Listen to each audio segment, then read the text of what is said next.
The aim of this video is to show how I would go about blending a number of images together to overcome a difference in exposure.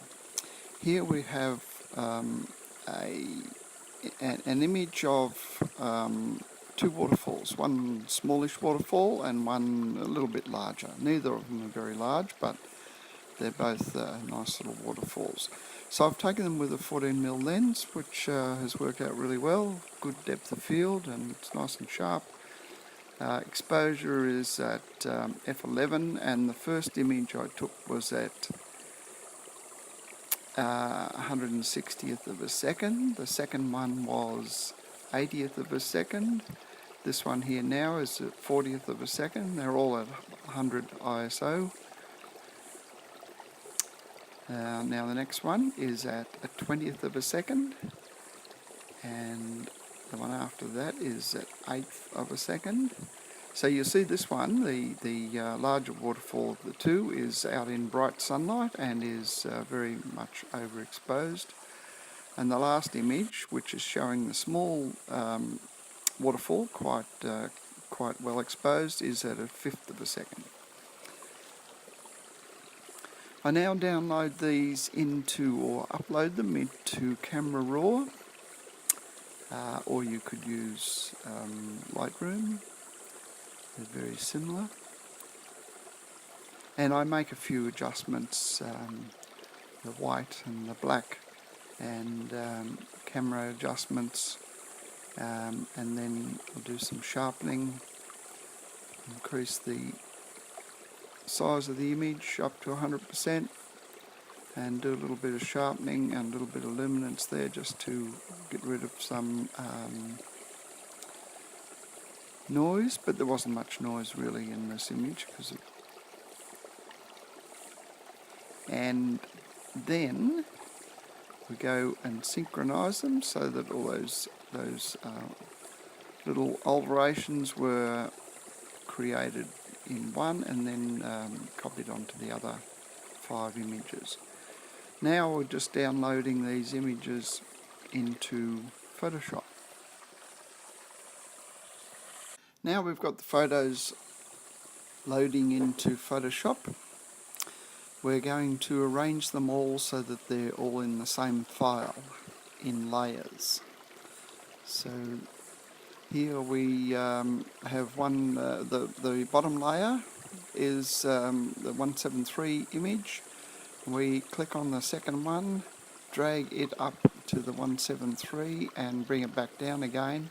And on the way back down again, make sure that you hold the Shift key, and then that will ensure that it aligns itself right on top of the image below it. Now from there on we go and put layer masks beside each layer in the Photoshop layers palette, and then we're going to work on each individual layer. So what we can do here is use the brush tool to erase some of the image from that particular layer which is active at the moment. And as we do this, you'll see that on the layer mask that where it is white, it goes to black. That means that when it's black, there is no image there. You see that there's just a little bit there, so which means that we're only using the waterfall, the larger of the two waterfalls, on this image. So each image we will just select a small part of it, and we'll erase the rest to a certain extent. You don't have to erase it to 100%, but sometimes it might be 40%, 50%, or 100%. So as we're going along here, you'll see that the image below the image, or below the layer that we're working on at the moment, the image which is on the layer underneath is showing through. And if we do find that we erase something that we didn't really need to erase, we can just go to Command Z and go back, undo that little piece of the work that we just did. It is always a good idea too, when you're doing this, to every now and then take your finger off the mouse, so that if you do have to go back again with Command Z, you're not going back a long way, just a small way.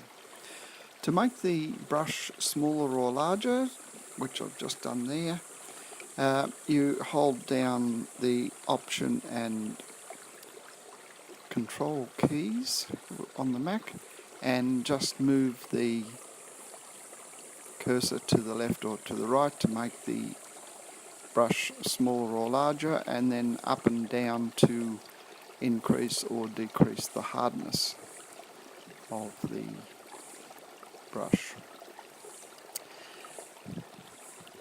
In a case like this, I feel it's always best to work with the brush at 0%.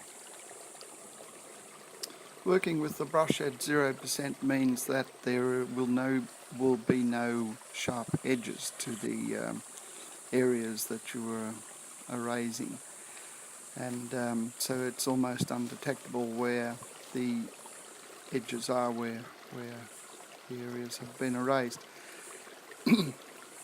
Now, as we continue along here, just modifying this image, using parts of it and not using other parts of it, and just a little piece there where it had been erased, and just by changing the foreground background colours from black to white, with the white becoming the foreground colour, we can just go back over again and restore part of the image that we had erased. So it's a little bit similar to how we would use the Command Z, whereas Command Z will restore everything in the last movement that we made, using the white foreground colour with the brush. Means that we can just restore part of the image that had been erased. So that's the beauty of using the mask. You can go back and make alterations to the image that you have erased, and gives you a lot more control. So just going back over the little waterfall here now, with the foreground colour white, means that we can just paint back in some of the density in that water there, where the sun is hitting it brightly, making it just a little bit, clipping a little bit too much. Now this is the last layer mask, so we'll just make some more alterations here to the dark areas in the image, just bringing out some detail in the deep shadows. Just taking that down to smaller size using Option, Control keys, both held down at the same time, and moving the cursor to the left or to the right to make the brush either larger or smaller. That's Option Control on the Mac. It's going to be something different, but very similar on the PC. So we're nearly finished with this now, just making a few last little adjustments, and then when we turn on all of the layers, we'll be able to see the final image.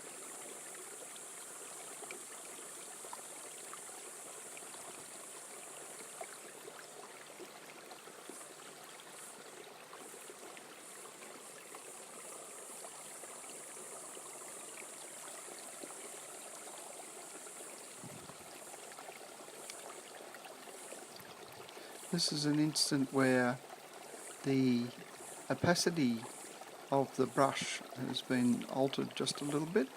I've taken it down from 100% down to about 40%, 40 to 50%, and it will then just erase that part of the image slightly, not full, not a full erasal. And here we're just going to undo a little bit again on that same particular part of the waterfall where it is just slightly overexposed.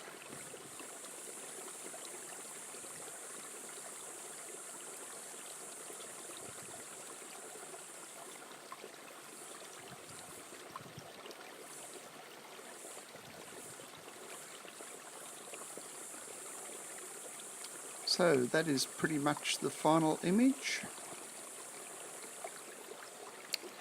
There is one last addition I'd like to make to this image, and that is to create a vignette around the photograph. Do that by highlighting the top layer and then hit the key at the bottom of the layers palette, which is a new layer, and that creates a new empty layer. Then we go up to the elliptical marquee tool and mark the feather of it at around about 200 to 350, something like that. I've got 300 on this one. That really depends on the size of the image. And then we go from corner to corner, opposite corners, and then that will, as you can see, create an oval of the marching ants, which means the inside of that oval is the active area. So we want the outside of it to be active. So to do that, we go Command-Shift-I, and that inverses the active area.